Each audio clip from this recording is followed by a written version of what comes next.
under God, indivisible, with liberty and justice for all. Madam Clerk, the roll, please. Mayor Burchill. Here. District 1 Morissette. Here. District 2 Yakub Rod. Here. District 3 McCormick. Here. District 4 Weber. Here. District 5 Hoggett is excused. District 6 Vanslo. Here.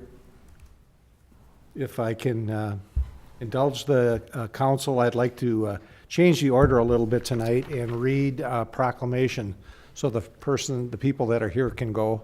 They don't have to sit through our whole meeting, if that's okay with everyone. And then we'll go back to our, okay? This is a proclamation for Pancreatic Cancer Awareness Month. Whereas in 2014, an estimated 46,420 people will be diagnosed with pancreatic cancer in the United States, and 39,590 will die with the disease, and approximately 800 deaths will occur right here in Wisconsin. Whereas pancreatic cancer is one of the deadliest cancers, is currently the fourth leading cause of cancer death in the United States, and is projected to become the second by 2020. Whereas the cancer is the only major cancer with a 5-year relative survival rate in a single, and where symptoms of pancreatic cancer present themselves, it is generally late stage, and 73% of the cancer patients die within the first year of diagnosis, while 94% of pancreatic cancer patients die within the first 5 years. Whereas the Cancer Research Act was signed into law in 2013, which calls the National Cancer Institute to develop a scientific framework or strategic plans for pancreatic cancer and other deadly cancers, which will help provide the strategic direction and guidance needed to make true progress against these diseases. And whereas it will be very difficult to leverage the opportunities that come out of scientific framework developed as a result of the Cancer Research Act unless sustained and adequate funding is provided by the National Institutes of Health and National Cancer Institute. And whereas federal funding for medical research is critical to job protection and creation in Wisconsin, and whereas the Pancreatic Cancer Action Network is the national organization serving the pancreatic cancer community in Hudson and nationwide through a comprehensive approach that includes public policy, research funding, patient services, and public awareness and the education related to developing an effective treatment and cure for pancreatic cancer. Whereas the Pancreatic Cancer Action Network and its affiliates in Hudson support these patients currently battling pancreatic cancer, as well as those who have lost their lives to the disease and are committed to nothing less than a cure. Whereas a good health and well-being of the residents of Hudson are enhanced as a direct result of increased awareness about pancreatic cancer, research into early detection, causes, and effective treatments. Therefore, it be resolved, I, Alan D. Burchill, Mayor of the City of Hudson, Wisconsin, do hereby proclaim November 2014 as Pancreatic Cancer Awareness Month in the City of Hudson, and call upon the citizens to support fundraising, research, and awareness of pancreatic cancer. Dan? You want to say a few words? I sure do. I bet you do. I'll give you A this. little quick picture here. Oh, okay. All right. Well, here, you can All right, take that. You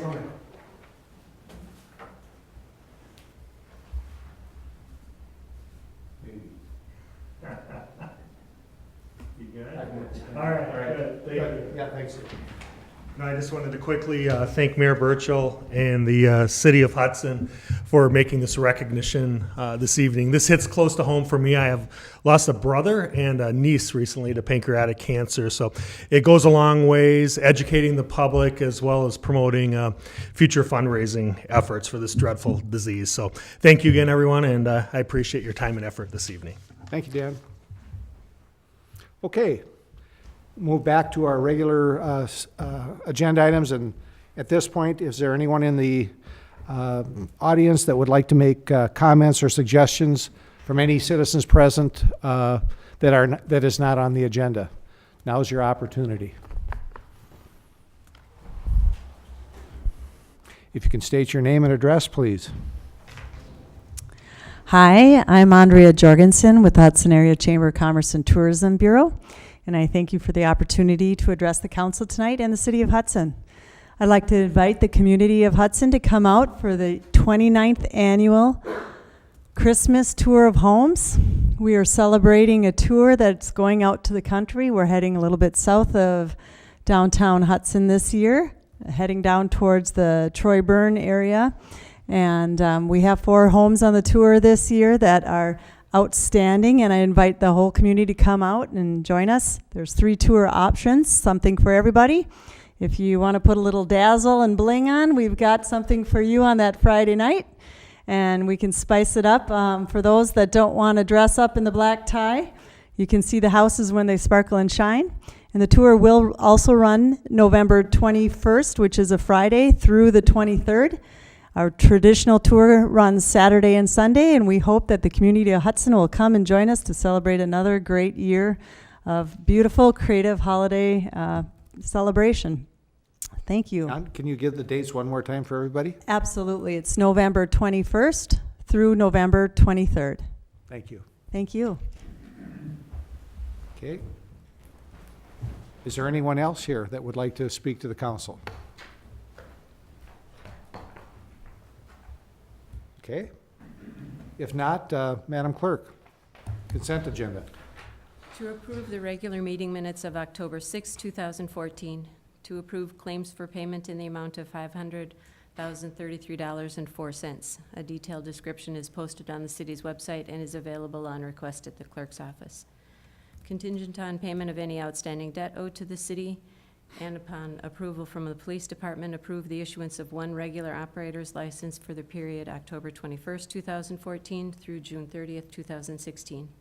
Additional operator license application information is available in the clerk's office on request. To approve the final plat of Meadow Valley of Troy for 23 one-family lots and 6 outlots located in the extraterritorial subdivision review area in the town of Troy as proposed by DCCI Land Planners Incorporated. To approve the Willow River Super Walk Run on Saturday, October 25th, 2014, starting at 9:30 a.m., and to approve the Willow Walks event at the end of the school year on June 6th, 2015, from 9 a.m. until approximately 10:30 a.m. on the proposed routes and as recommended by the Safety Committee. To place on file the quarterly report from the building inspector. Can I have someone pull that? I don't know if I can pull it, but I'd like to have David give us some information on it, if that's okay. I'll pull it. Okay, thank you. Finance Officer's monthly report and quarterly investment report, and the North Hudson Community Access Board meeting minutes from the September 23rd and September 30th, 2014 meeting. That is all. Move for approval. Is there a second? Okay. Roll call? Yakub Rod, Yes. McCormick, Yes. Weber, Yes. Vanslo, Yes. Morset. Yes. David, if you could come up here, I thought I guess the highlights of the report for me was the year-to-date construction activity through the 3rd quarter in the city of Hudson was $23,234,000, and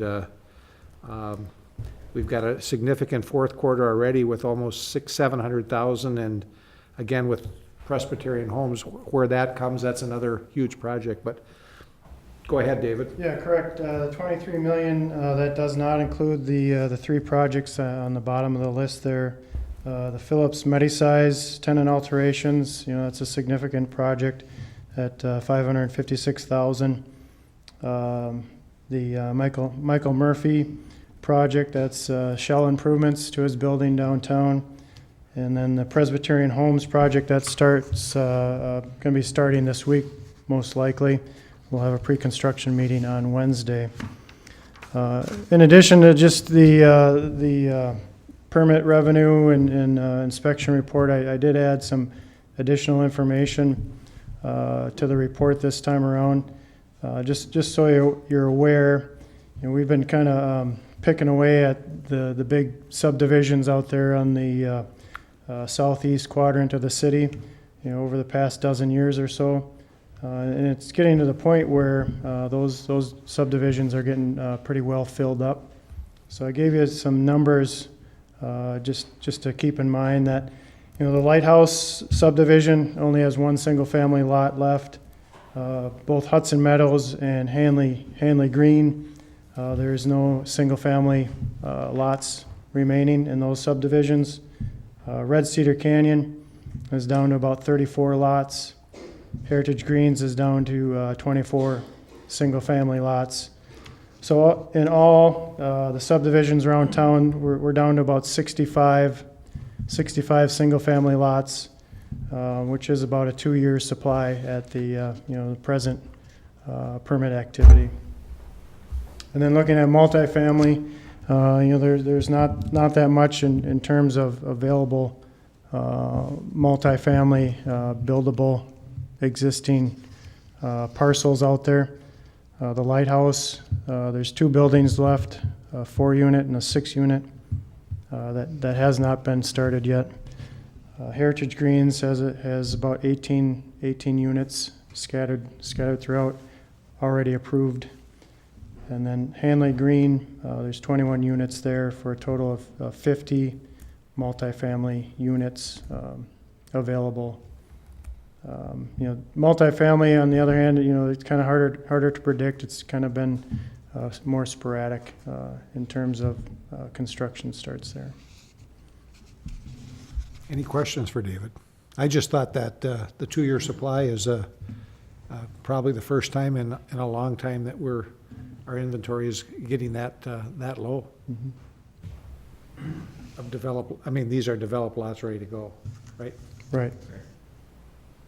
Okay, any questions for David? Thank you. Yep. Okay, We need to move to approve his report. Oh, sure. yeah. So moved. Good. Yeah, is there a second? Second. Discussion? All those in favor? Aye. Okay, unfinished business, discussion and possible action on engineering agreement with Bolton and Mink. I move for approval.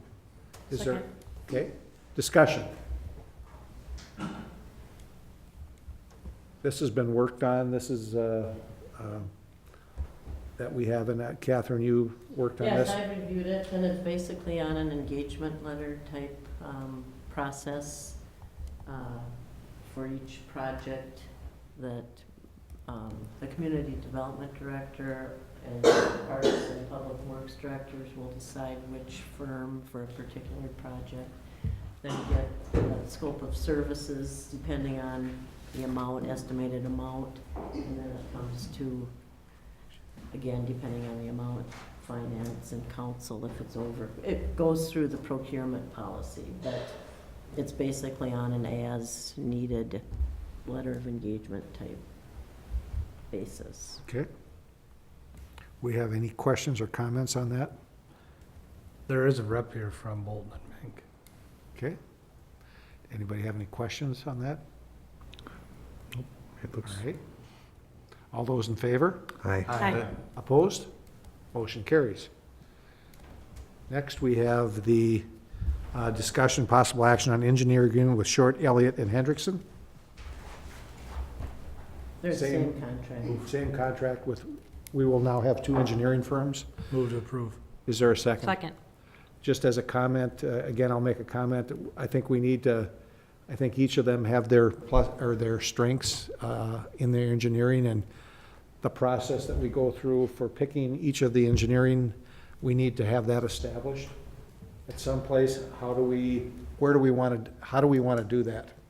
So if we have a street project, I wasn't on the selection committee. One of the 2 of them is really good at streets, correct? Yes, we have, well, they're both good, but we have. Okay, they're both good. The thing is, we have One does water. Bolton and Mank who's excellent at streets, and Yep. and then we have SCH who is for the situation with GPS mapping and what's going on with our sewer and stuff. They are just incredibly talented there as well, and So and if then we they have a both project- complement each other in so many other ways. Yes, but if we have a project, how are we going to decide which project we go to? Tom will determine who they would like to go after that project, or they can each bid us, and then we'll determine from the bid who goes after that project. Okay, I guess it's not in the, Well, the only process that's in there is, it was the community development director and Parks and Public Works. I guess if they feel I feel they comfortable with want to, have them put in an estimate from each one, because they don't have any strong feelings either way, then they can do that. So Both do we firms want- were aware of that Yeah. concept. So does everybody feel comfortable that says, yep, we can, I don't want to say delegate that to say Danny and Tom and Tom would say, we think we got this project and SCH is the best one for this. Yeah. And we give it to them. They were heavily involved in the Okay? Gosh. interviews and the selection and the discussion, so yeah, I'm very comfortable Okay. with that. All right. Not only that, they work with these companies every day. They know what to look Okay. for and what to expect. We'll look at them. I mean, we'll be seeing them, but we'll let them move forward then. Good. I agree. All those in favor? Aye. Opposed? Motion carries. Thank you. Discussion and possible action on cancellation of beer license for Barleaf Pizza and Pasta LLC. Is there anyone here from, no, they're not. From the issue is that they came in and paid the $1,100? $12.70. Yep. But, do you know if they've been serving beer? They haven't had a license since July 1st, correct? It's my understanding that there hasn't been any alcohol service at the establishment. The reason it came back is there were two bases for canceling the license, non-payment of the bill, and then they hadn't been open for 90 days. And I thought, well, it's not my decision to waive that second. They've paid their delinquent bill, but they hadn't exercised the privileges of the license for more than 90 days, and they hadn't come in and asked for a waiver or an extension, and that's Do they a want it? council decision. Nancy, do you know if they want it? Have they applied? They didn't reapply, they applied during renewal time. I'm not sure if they're instructed that they would have to take some other course of action before they could get their license. I'm not sure what they would do. They didn't say anything when they paid for it. No. Well, in the letter from Catherine states that they can be here for the meeting Yeah. if they so choose to be here. So, I mean, the absence kind of shows me that they're really not interested in the license. I mean, if I was interested in the license, I'd certainly have somebody here. Yeah. What do they have to do if it's denied? Then it's just canceled. I mean, it would. Reapply? Well, I suppose they could. I think we'd probably have to do our notice of availability. We have a publication requirement for notice of availability of a license. But they could. Yeah, I mean, there's nothing to keep them from doing that. It's a matter of how strongly you feel about the 90-day, letting a liquor license sit, or beer, I think this one Well, is. has that been an issue in the past? For this licensee? No, for any licensee. Well, yes, and they've come in, not for non-payment of bills, but when perhaps construction hasn't gone as planned, or another couldn't get a lease worked out, they would come in, and the council at that time did want licensees to come in and request an extension beforehand. That's part of the ordinance, to hear what they have to say. These new owners, No, same? they've been there. Yeah. I don't know what, I mean, you can, it's within your discretion, it's just Well, it's a I requirement. don't know why we want to tie up a license I when don't somebody either. doesn't appear to want to use it. I mean, So I was that's just gonna really say. where I'm at. But I guess the question, is there a demand? no. But, Because we There's a have- lot of buildings. no, but we just sat and discussed how long we were gonna give one to Cheers Pablo. It took like 3-4 months, it felt like, for something. So if we have something else to open up that's not being utilized, then let's open it up and let it be utilized. How many beer licenses do we have available, Nancy? I think 3. Okay. Well, I'll move we cancel the license then. I'll second. Okay. Any other discussion? And I just wanted, there was no representation here, Right, so. and that should be noted in the minutes. He did receive a letter telling him that this was the opportunity for the hearing and to make his case to the council. And I believe we've checked to see if any alcohol had been served for the last 90 days, and the answer was no. No. Well, he couldn't. I mean, that's a good thing. Well, We had no license. okay. Did he truly not have a license? No, it had been approved by the council, but not, Subject to- yes, subject to payment of outstanding debt. And that was in June, Technically, so, Okay, any other thoughts or Well, comments? the other thing is they were notified 3 separate times, May 21st, July 7th, September 9th, and then by a phone call on June 30th. So 4 separate occasions, we've tried to give them instructions. So I don't know that we can go any further than that. And No, I think we're spending too much time on it as it is. Okay. Was be that a call honest. for the question? Is I'll that- call the question. That we have to, is there, okay. All in favor of the motion? Aye. Opposed? Okay, thank you. Okay. New business, discussion and possible action on request for reduction in sewer connection and open space and library fees, Woodland Hills Senior Housing Project. Mr. Darnold.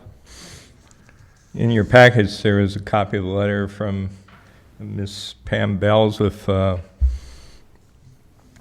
Senior Housing Partners, who is a developer with Presbyterian Homes and Housing Services, for their community-based residential facility, which is 65 units, 69 beds, and their independent senior living, which is 95 units. According to municipal statutes, sewer connection fees are $1,450 per residential equivalent unit. We're treating their CBRF similar to a nursing facility, so we're charging for every 3 beds, 1 REU, so that comes to be $33,350. For independent living, the 95 units, we charge at an 80% rate, which comes to $110,200, or a subtotal for the sewer connection fees of $143,550. Those fees have been charged to similar facilities in the past. We've had similar facilities ask if we've ever discounted that. We've never discounted the sewer connection fees for any development. So from that standpoint, they've made a request, but I just want to, you to be informed that we've never discounted the sewer connection fees. Open space fees for the community-based residential facility, 69 beds. In the past, we've had a rate half of the $822 per unit, or $411. So that amount comes to $28,359. Independent living is 95 units times 822, so it's $78,090. Total is $106,449. Library fees is $256 per unit. However, today I was informed that the capital cost that the library fees are based on is essentially paid for now. There's only approximately $1,290 of expenses that are unpaid. So once that's paid, we stop collecting the library impact fees, because you're over collecting then. So for this project, the maximum amount would be whatever is unpaid, which is very low, approximately $1,300, or if there's been single-family homes that have come in very recently and we've charged at $256 per unit, there may be a discount, there may be zero amount. So the day that the permit is pulled, David Gray, our building inspector, would check to see if there's a balance left. If there's a slight balance, they'd be charged that amount. If there's no balance, they'd be charged zero. So essentially, it comes to, potential savings on this project of about $40,960. Now, savings is a term, and, savings to them, and the fact that they thought they were going to have to pay this. And today we were informed that, they really will not have to pay that, because the capital costs that the library fees are based on is essentially paid for. So that, reduces that amount. So I guess Pam is here tonight, if you'd like for her to visit with you a little bit in regards to this issue. But I must say, we have never discounted our connection fees, open space fees, or library fees for any development. Knowing today, Denny, what you know with the library, would you be okay with us just leaving off the library fee? I feel perfectly fine with that. Like I said, it's either gonna be a maximum of $1,300 or zero. It's gonna be somewhere in between. So, I mean, and talking with David, there's been a few permits issued. David and I don't know if those permits have been figured into that $1,290 or whatever that amount is. So I've talked to Pam about it. I've informed her that, it'd be anywhere from zero to that amount. But, it's substantially less than what we had originally projected, based on statutory requirements of the city of Hudson. They have not applied for a building permit yet? They have a pending footings and foundation permit. Pending, we're going to have a pre-construction conference on Wednesday on this project. So they'd be pulling their footings and foundations permit and with other permit. So what I'm saying is between now and the time that permit's pulled, there may have been 5 library fees charged, and that would bring that amount down to zero, so we wouldn't be charging them regardless. Yeah, there But I has just been don't some. know that yet. Well, Neil just checked again later today, and there has been some reduction. I don't know exactly. And that's why I'm trying to mention it, is that it may well be zero. Right. So we could craft an approval or a motion to say we will leave as is the sewer and the open space impact fees and maybe contingent library fees up to? Just whatever, yeah, I doubt, well, Or we just just leave have it to off? look at it when they pull the permit, but it's going to be, in the scheme of things, minimal. Let's be careful on our terminology. The sewer connection fee is not an impact fee. The open space fee, there's been some discussion where it's an impact fee or not. We've not treated it as an impact fee. So if you're making a motion, they're not impact fees. The library is, But Definitely. but Randy, I'm not making the motion yet, but. Yeah. no, but I just Right. trying to get a clarification on that issue. Pam, do you want to, any questions for Danny right now? Pam, do you want to speak to the council at all? Welcome. Good evening, council members. I'm Pam Bells, as you know. Thank you for taking up this issue tonight based on our request. It is not unusual for our senior developments to have a reduced rate for connection fees for water because our demographic does use so much less water than either multifamily or single-family homes. Our population just doesn't use water in the same kind of way. Impact fees are something, or park dedication fees, those sorts of fees are something that probably 80% of the time we see a reduction in those, partly because, again, our demographic doesn't generate the usage or the need for as much as younger multifamily or single-family residents. So we often see those reductions.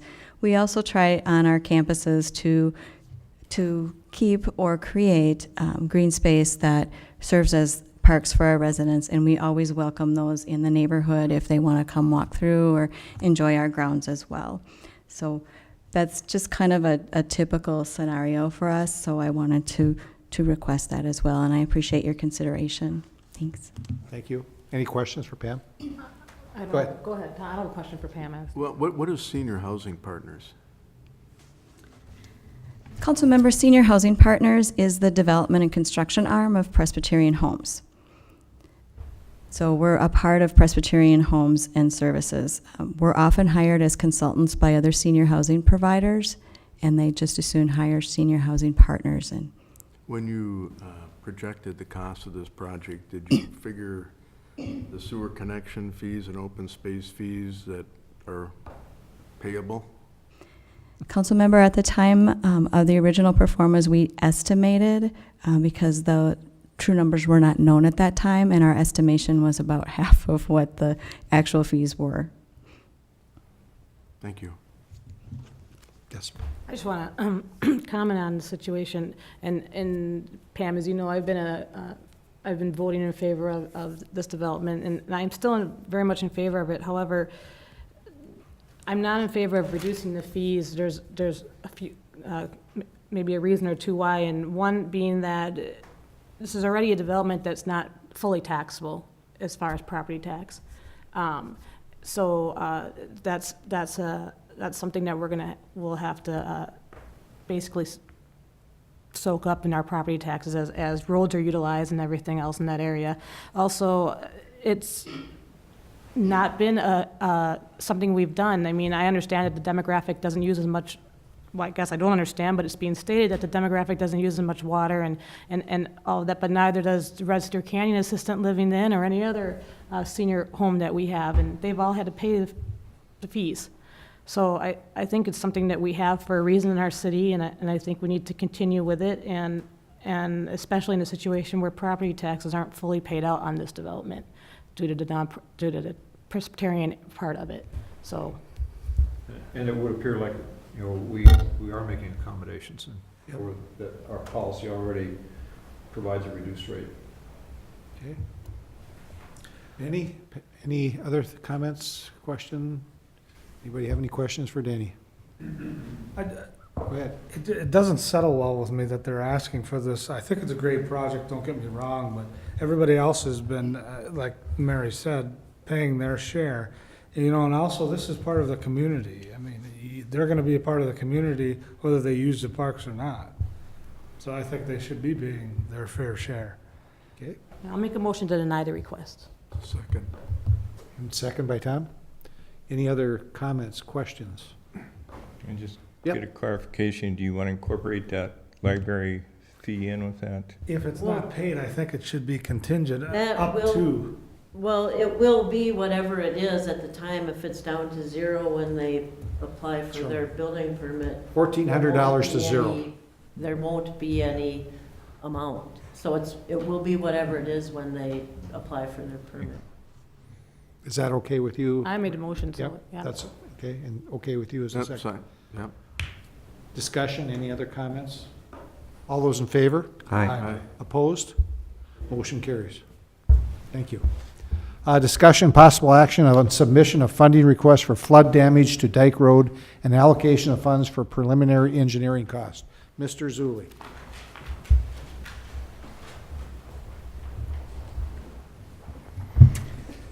Good evening.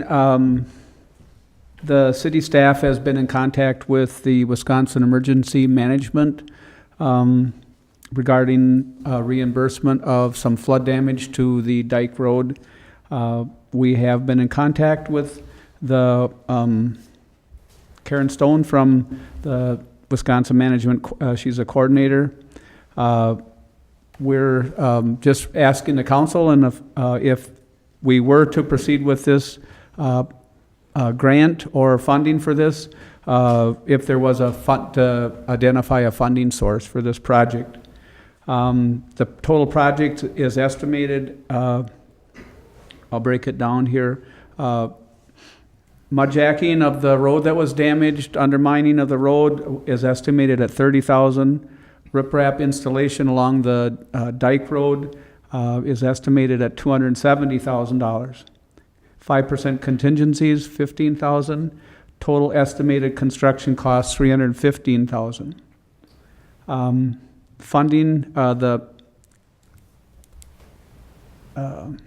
grant does not include the mudjacking or would not fund the mudjacking. They would just do the repairs to the Dyke Road, which is estimated at $270,000. So we'd have to come up with 120,000, 125,000 roughly? Or maybe Yes, sir. you know what that is? Yep. As part of the application, we did a narrative. The City of Hudson is submitting an application to Wisconsin Emergency Management for the assistance to repair the Dyke Road caused by recent flooding on the St. Croix River. Currently, the Dyke Road is a concrete road, half-mile long, that connects the downtown area, First Street, with a beach in the St. Croix River. There is excursion boat, 50 sailboats, and the dike road is used for pedestrian and traffic, bike traffic, access to individual sailboats, access to the commercial business and the docks, police, fire, and EMS services. The city maintains the roads, the lighting, portable sanitation, and beach area. Dike Road is extremely popular for Hudson residents as well as tourists and other visitors. The road is used and maintained year-round.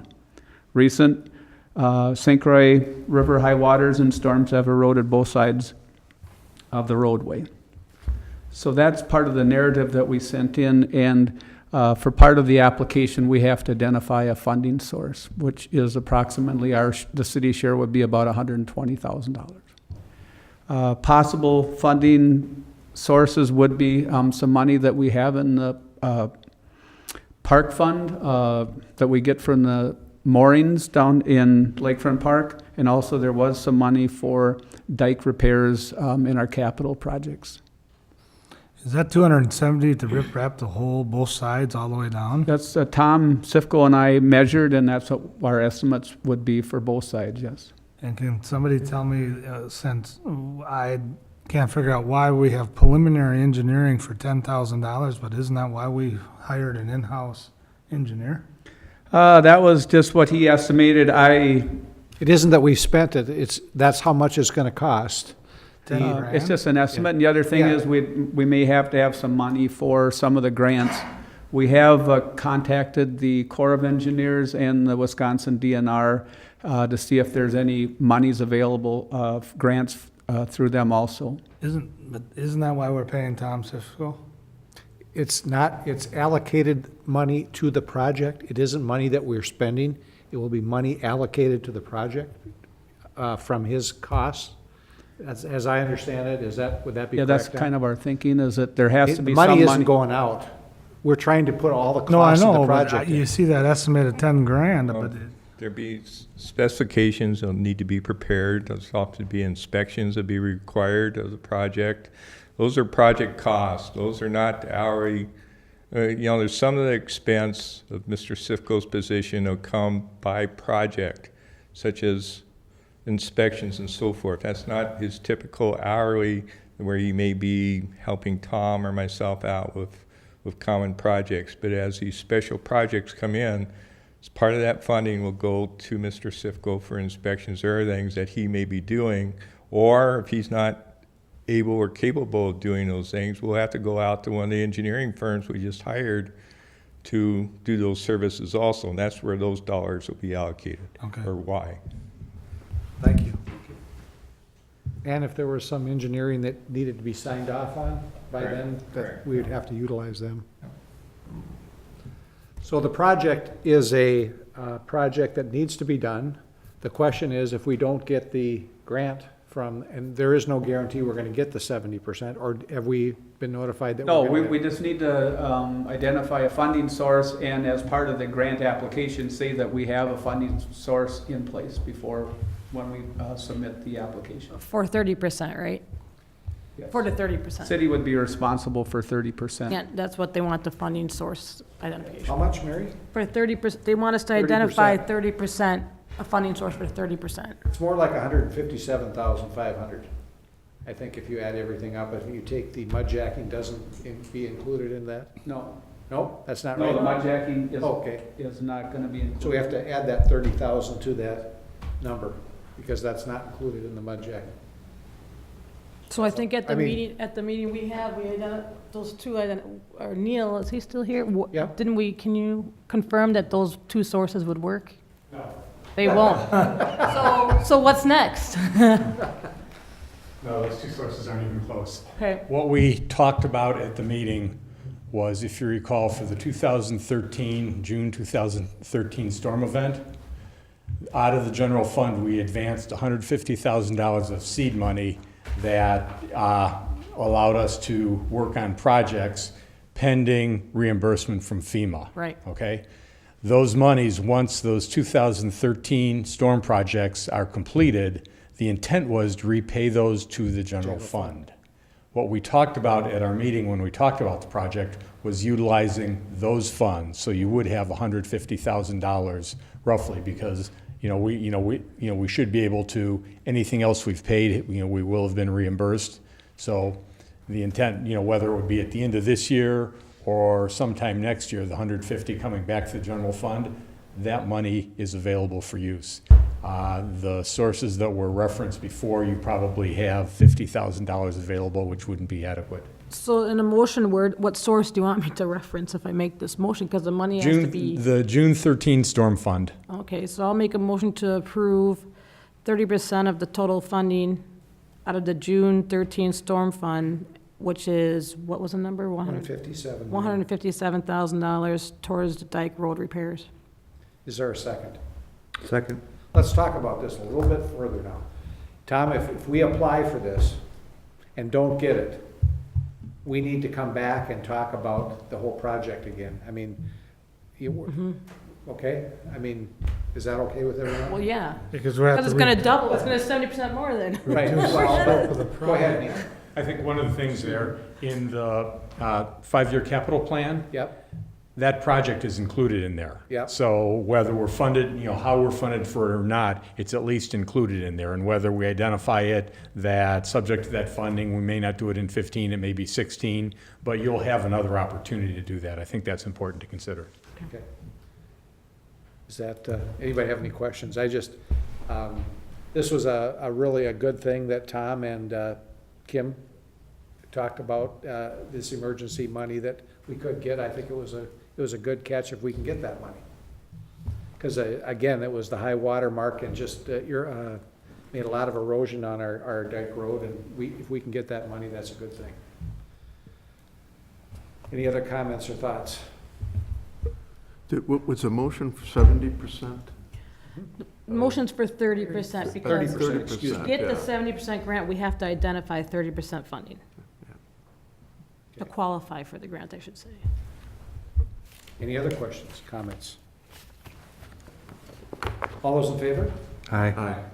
Opposed? Motion carries. Thank you, Tom. Next item is the discussion possible action on St. Croix County request regarding library funding.